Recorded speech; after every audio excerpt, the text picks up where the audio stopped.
इस देश का अन्नदाता, सर आपका चेहरा आ रहा है, मेरा भाषण मेरा चल रहा है, चेहरा आपका आ रहा है। आपका इस देश का किसान, आपका आ रहा है, आपका आता है। इस देश का मजदूर, इस देश के करोड़ों लोग सड़कों पर उतरे, उनको खालिस्तानी कहा गया, पाकिस्तानी कहा गया, गोलियां चलाई गई, लाठियां चलाई गई, बड़े बड़े कील गाड़ दिए गए सड़कों पे। और 1.5 साल के बाद प्रधानमंत्री जी एक दिन प्रकट होते हैं, कहते हैं मेरी तपस्या में कमी हो गई, हम कानून वापस ले रहे हैं। आज मैं आपसे कहना चाहता हूं मान्यवर, यह ऐतिहासिक भूल आप करने जा रहे हैं, यह गुनाह और पाप आप दोबारा करने जा रहे हैं।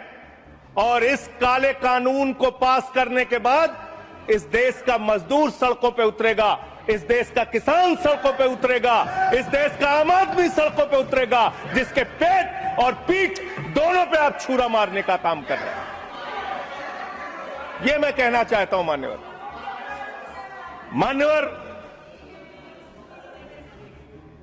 मान्यवर, यह बिल किस मंशा और उद्देश्य के तहत लाया गया है?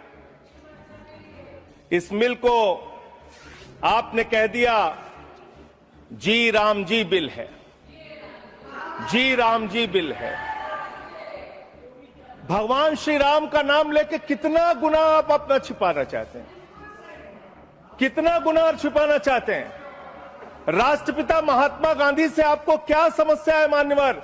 अरे वो राष्ट्रपिता महात्मा गांधी इतने महान है, इतने महान है, इतने महान है कि दुनिया के 80 देशों में उनकी प्रतिमा लगी हुई है मान्यवर, 80 देशों में। और जब G20 का सम्मेलन हुआ, दुनिया के तमाम राष्ट्राध्यक्ष आए, दुनिया के तमाम प्रधानमंत्री और राष्ट्रपति आए, तो भारत के प्रधानमंत्री को मजबूर होकर उसी राजघाट पर महात्मा गांधी के सामने सर झुकाना पड़ा। वो गोलवरकर की समाधि पे नहीं गए, गांधी की समाधि पे गए, वो गोडसे की समाधि पे नहीं गए, गांधी की समाधि पे गए मान्यवर। राष्ट्रपिता महात्मा गांधी जो राम राज्य की कल्पना करते थे, राष्ट्रपिता महात्मा गांधी जो रघुपति राघव राजा राम का पाठ करते थे, राष्ट्रपिता महात्मा गांधी जो भगवान श्री राम के सच्चे भक्त थे। और याद रखिएगा मान्यवर, इस सरकार को आपके माध्यम से कहना चाहता हूं, भगवान को अपने भक्त से बहुत प्यार होता है। आज भगवान श्री राम आपको श्राप दे रहे होंगे कि तुम हमारे भक्त को अपमानित कर रहे हो, तुम अपने भक्त को, तुम हमारे भक्त को अपमानित कर रहे हो। भगवान श्री राम आपको जरूर श्राप दे रहे होंगे मान्यवर। मैं शिवराज सिंह जी चौहान कृषि मंत्री जी को अटल जी के एक घटना से याद दिलाना चाहता हूं, राम के नाम का महत्व। एक उनके प्रतिद्वंदी ने बयान दिया मान्यवर, राजनीतिक प्रतिद्वंदी ने। उस प्रतिद्वंदी ने कहा अगर अटल जी को पूजा करनी है तो मेरी पूजा क्यों नहीं करते, मेरे नाम में भी राम लिखा हुआ है। अटल जी ने उसको जवाब दिया, राम हमारे लिए मर्यादा के प्रतीक हैं, राम हमारे लिए आदर्श हैं, राम हमारे लिए आराध्य हैं, राम हमारे लिए देवतुल्य हैं। अरे राम वो हैं जो पिता का वचन निभाने के लिए 14 वर्ष तक वनवास में रहे, राम वो हैं जिसने लंका का नाश किया। और राम चरित्र का नाम है, राम मर्यादा का नाम है, राम आदर्श का नाम है। राम के नाम में चरित्र होना चाहिए, वरना तो हराम में भी राम लिखा हुआ है, वरना तो हराम में भी राम लिखा हुआ है। इसलिए राम का नाम लगा लेने मात्र से आपके गुनाह नहीं छिप जाएंगे। सुखराम नाम था ना मान्यवर, बेड के नीचे रुपया मिला था, बेड के नीचे रुपया मिला था। और मैं सोच रहा था कि जब क्या इस जी राम जी योजना से आप भगवान श्री राम का सम्मान कर रहे हैं या अपमान कर रहे हैं? आप भगवान श्री राम का सम्मान कर रहे हैं या उनको गली मोहल्ले गांवों में बदनाम कर रहे हैं। मैं पढ़ रहा था, एक खबर मिली, राजस्थान में मनरेगा योजना में 200 करोड़ का भ्रष्टाचार। मैंने पढ़ा गुजरात में 500 करोड़ रुपए का भ्रष्टाचार। ये सारे कागजात हैं। मैंने पढ़ा उत्तर प्रदेश में मनरेगा योजना में मजदूरों के नाम पे हजारों करोड़ का भ्रष्टाचार। हरियाणा में मान्य हजारों करोड़ का भ्रष्टाचार। सर योजना पे बोल रहा हूँ सर, योजना पे बोल रहा हूँ। सारा कागज चाहिए आपको, इनके भ्रष्टाचार का कागज चाहिए सर दे दूंगा, इनको दे दूंगा। लेकिन अब मैं सोच रहा था कि अब अगर चर्चा होगी तो क्या चर्चा होगी, लोग क्या कहेंगे? अरे भाजपाइयों ने जी राम जी योजना के तहत 1000 करोड़ का भ्रष्टाचार यूपी में कर लिया। अरे भाजपाइयों ने हरियाणा में 500 करोड़ रुपए का भ्रष्टाचार जी राम जी में कर लिया। अरे भाजपाइयों ने महाराष्ट्र में जी राम जी के नाम पे करोड़ों का भ्रष्टाचार कर लिया। हाइपोथेटिकल बात कर रहे हैं। भाजपाइयों ने गुजरात में तो क्या बोलूं सर, क्या आपत्ति है इनको सर? क्या बोलूं, जी राम जी ना बोलूं सर? अब तो गुजरात में सैकड़ों करोड़ का भ्रष्टाचार भाजपाइयों ने जी राम जी के नाम पे कर लिया।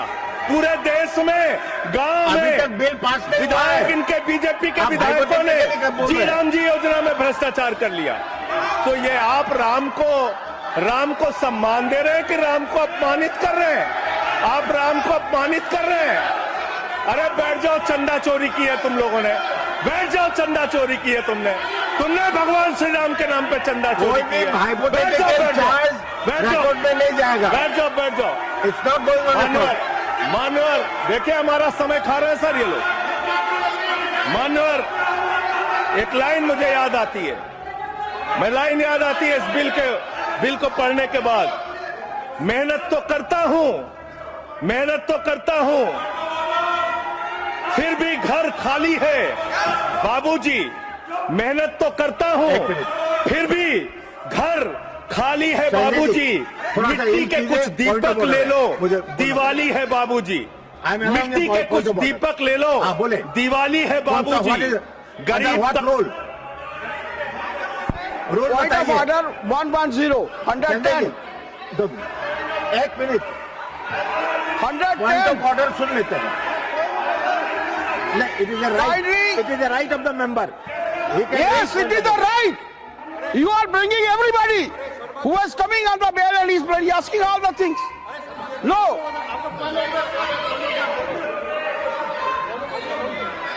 आप under what rule?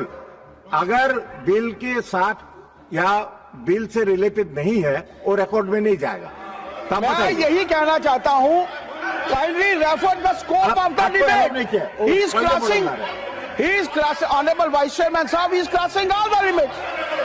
There is no way mention. Either he should speak against the bill or in favor of the bill. पहले उनको मान्यवर बैठिए, either he should speak in favor of the bill or he should speak against the bill. He is not speaking against the bill. He is speaking against the Ram. How you can expect that we will agree to it? Roll बताइए, role.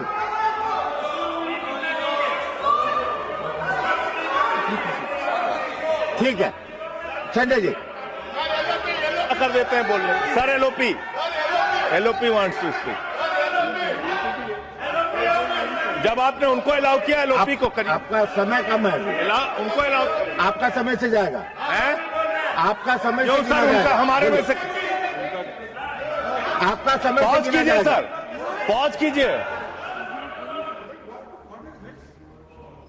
You asked me to stand. अभी नहीं, point of order मैंने सुन लिया है। देखिए, मैंने सुन लिया। No हाँ, वो देखिए, जो हाइपोथेटिकल बात है वो रिकॉर्ड में नहीं जाएगा। मैंने ऑलरेडी रूलिंग दे चुका है। बताइए। डिप्टी चेयरमैन साहब, आप बड़े सीनियर लीडर है और आप ये सब प्रोसीजर तो आपको मालूम है, फिर बताने की जरूरत नहीं है।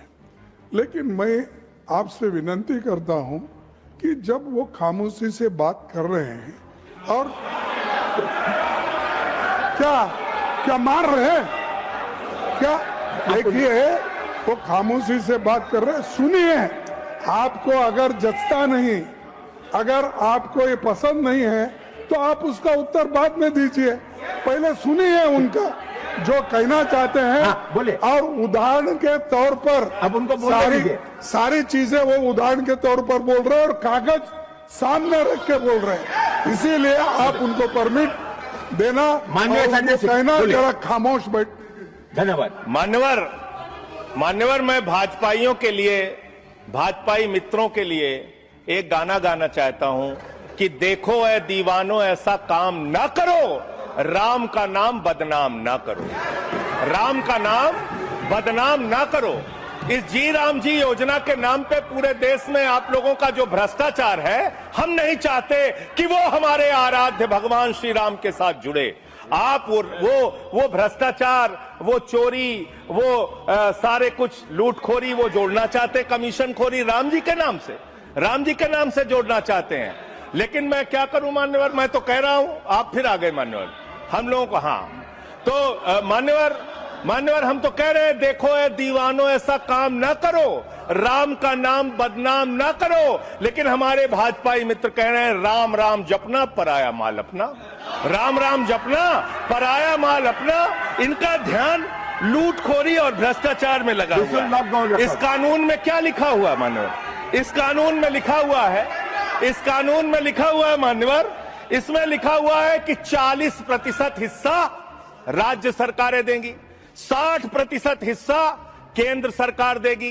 पहले 90% हिस्सा केंद्र सरकार देती थी, 10% हिस्सा राज्य सरकारें देती थी। आज तो ज्यादातर राज्य सरकारें आपकी नीतियों की बदौलत, आप जीएसटी का पैसा खाते हैं, राज्यों के टैक्स का पैसा खाते हैं, आपने राज्यों को खोखला कर दिया, आपने राज्यों को कर्ज में डुबा दिया। अब आप कह रहे हैं राज्य सरकारें इसमें पैसा लगाएंगी, यानी आप इस योजना को मारना चाहते हैं, आप इस देश के मजदूरों का हक मारना चाहते हैं, इस योजना को पूरी तरीके से खत्म और समाप्त करना चाहते हैं। इस मंशा से आप इस योजना को लेके आए हैं, क्योंकि राज्यों के ऊपर आज जो कर्जा है वो मैं पढ़ के आपके सामने सुनाना चाहता हूं। तमिलनाडु 8,34,000 करोड़ रुपए, उत्तर प्रदेश 7,69,000 करोड़ रुपए, महाराष्ट्र 7,22,000 करोड़ रुपए, पश्चिम बंगाल 6,58,000 करोड़ रुपए, कर्नाटक 5,57,000 करोड़ रुपए, राजस्थान 5,62,000 करोड़ रुपए, आंध्र प्रदेश 4,85,000 करोड़ रुपए, गुजरात 4,67,000 करोड़ रुपए, केरल 4,29,000 करोड़ रुपए, मध्य प्रदेश 4,18,000 करोड़ रुपए, तेलंगाना 3,89,000 करोड़ रुपए, बिहार 3,19,000 करोड़ रुपए। ये कर्जे में डूबे हुए राज्यों से, ये कर्जे में डूबे हुए राज्यों से आप ये कह रहे हैं कि 40% पैसा लगाओ, यानी कि सर आप ये हम बोल रहे हैं, कौन बोल रहा है सर? ये क्या हो रहा है? मैं आपसे पूछना चाहता हूं, राज्य जो कर्जे में डूबे हुए हैं, जो आप बोल रहे हैं वही रिकॉर्ड में जा रहा है। मान्यवर मैं ये कहना चाहता हूं कि जो राज्य पहले से ही लाखों लाख करोड़ रुपए के कर्जे में डूबे हुए हैं, आप उनसे कह रहे हैं 40% पैसा आपको लगाना होगा। आप इस योजना में कह रहे हैं कि आप एरिया तय करेंगे, एरिया आप निर्धारित करेंगे कहां पे ये आपकी स्कीम लागू होगी या नहीं लागू होगी, इसको आप तय करेंगे। ये कितने 125 दिन की आप बात कर रहे हैं मान्यवर? आंकड़ा उठाकर देख लीजिए, मंत्री जी यहां पर मौजूद हैं। 100 दिन के रोजगार की गारंटी है मनरेगा योजना में, लेकिन औसतन पूरे हिंदुस्तान में 50 दिन से ज्यादा रोजगार आपने नहीं दिया। आपने मजदूरों के साथ धोखा करने का काम किया। और आंकड़े ये बताते हैं कि आपका जो बजट का निर्धारण होता है 12 करोड़ लोगों के लिए 267 रुपए के हिसाब से अगर आप मजदूरी निर्धारित करते हैं तो करीब करीब 3,13,000 करोड़ रुपए बनती है। आप उसके लिए 86,000 करोड़ रुपए का बजट रख रहे हैं। यानी कि मंशा आपकी शुरू से स्वयं यही है कि आप इस योजना के तहत लोगों को काम नहीं देना चाहते हैं, मजदूरी नहीं देना चाहते हैं। लेकिन मजदूरों के हक में, मजदूरों की आवाज उठाने वाले लोग देश भर में संगठित हो रहे हैं। ये आप दूसरा अपराध करने जा रहे हैं। मैं आपको कहना चाहता हूं, आपके माध्यम से इस सरकार को चेतावनी देना चाहता हूं। कौन सी हक की लड़ाई लड़ रहे हैं मेहराज मलिक? जो हमारा विधायक है जम्मू कश्मीर का, वो जमीन के हक की लड़ाई लड़ रहा था, मजदूर के हक की लड़ाई लड़ रहा था। आपने उसको पीएसए का कानून लगा के जेल में डाल दिया। कौन से हक की लड़ाई लड़ रहे थे? सोनम वांगचुक मजदूर के हक की लड़ाई लड़ रहे थे, किसान के हक की लड़ाई लड़ रहे थे, आम आदमी के हक की लड़ाई लड़ रहे थे, लद्दाख के लोगों के हक की लड़ाई लड़ रहे थे। उस सोनम वांगचुक को, जो एक पढ़े लिखे प्रतिष्ठित व्यक्ति हैं, उनको आपने पकड़कर जेल में डालने का काम किया। आप पूरे देश में जबरदस्ती मामला है जी, तो ये रिकॉर्ड में नहीं जाएगा। क्यों नहीं जाएगा सर? क्यों नहीं जाएगा सर? मजदूर के लिए लड़ने वाले क्यों नहीं जाएगा? मैटर जो है क्यों नहीं जाएंगे? वो रिकॉर्ड में नहीं जाएगा। आगे बोले सर, आगे बोले सर। मैं इस अवसर पर पंडित राम नरेश त्रिपाठी, जो हमारे सुल्तानपुर के हैं, उनकी एक कविता पढ़ना चाहूंगा। ना मंदिर में, ना मस्जिद में, ना गिरजे के आसपास में, ना पर्वत पर, ना नदियों में, ना घर बैठे, ना प्रयास में, ना कुंजों में, ना उपवन में, शांति भवन या सुख निवास में, ना गाने में, ना बाने में, ना आशा में, ना ही हास में, ना छंदों में, ना प्रबंध में, ना अलंकार, ना अनुप्रास में, खोज ले कोई राम मिलेगा दीन जनों की भूख प्यास में। खोज ले कोई राम मिलेगा दीन जनों की भूख प्यास में। आप दीन जनों को भूखा रख के, उनकी मजदूरी छीन के, उनके हाथ का काम छीन के, उनका रोजगार छीन के, आप चाहते हैं उनके पेट पे लात मार के, आप चाहते हैं कि आप सिर्फ इस योजना का नाम बदल देंगे, इस योजना का नाम बदल देंगे तो पूरे देश में आपका महिमा मंडन हो जाएगा। अब आपका ये नकली काम इस देश के अंदर चलने वाला नहीं है। पूरा देश आपकी सच्चाई जान चुका है। मान्यवर, पिछले दिनों मैंने पदयात्रा शुरू की थी अयोध्या से लेकर सरयू से संगम तक। अयोध्या में किसान आए हमारे पास, बहुत सारे किसानों ने आकर कहा किस तरीके से अयोध्या के अंदर किसानों की जमीनों का कब्जा किया जा रहा है प्रशासन के द्वारा, भारतीय जनता पार्टी की सरकार के द्वारा। वहां पर किसानों के ऊपर लाठियां चला के, गोलियां चला के, बुलडोज करके उनकी जमीनें औने पौने दामों में ली जा रही है। मान्यवर, औने पौने दामों में उनकी जमीनें ली जा रही हैं। और वो जमीनें मान्यवर वो जमीनें जो ली जा रही हैं किसानों से, वो जमीनें बड़े बड़े बिल्डर को बेची जा रही हैं, बड़े बड़े बिल्डर को बेची जा रही हैं। किसानों से 5 लाख रुपए बिस्वा जमीन ली गई अयोध्या में। अरे सुनो ध्यान से, किसानों से 5 लाख रुपए बिस्वा अयोध्या में जमीन ली गई और लोढ़ा ब्रदर्स ने उसी जमीन को प्लाटिंग करके 1,80,00,000 रुपए में बेचा। आप धंधा कर रहे हैं प्रभु श्री राम के नाम पे, आप धंधा कर रहे हैं, अयोध्या के लोगों को लूटने का काम कर रहे हैं, अयोध्या के किसानों को लूटने का काम कर रहे हैं। इसीलिए अयोध्या के लोगों ने आपको हराया, इसीलिए अयोध्या के लोगों ने आपको हराया। और यही आपका चरित्र रहेगा तो पूरे देश में जनता आपको जवाब देगी, जनता आपको हराने का काम करेगी। ये मजदूरों का हक मारने का काम जो आप कर रहे हैं, इसको बंद कीजिए। मानवर, मैं अंतिम बात कहना चाहता हूं, मानवर बोले, जब ये मनरेगा योजना लाई गई, तो इस बिल को अस्थायी समिति में भेजा गया था। आज जब आप नई योजना लेकर आ रहे हैं, इसको अस्थायी समिति में आपने क्यों नहीं भेजा?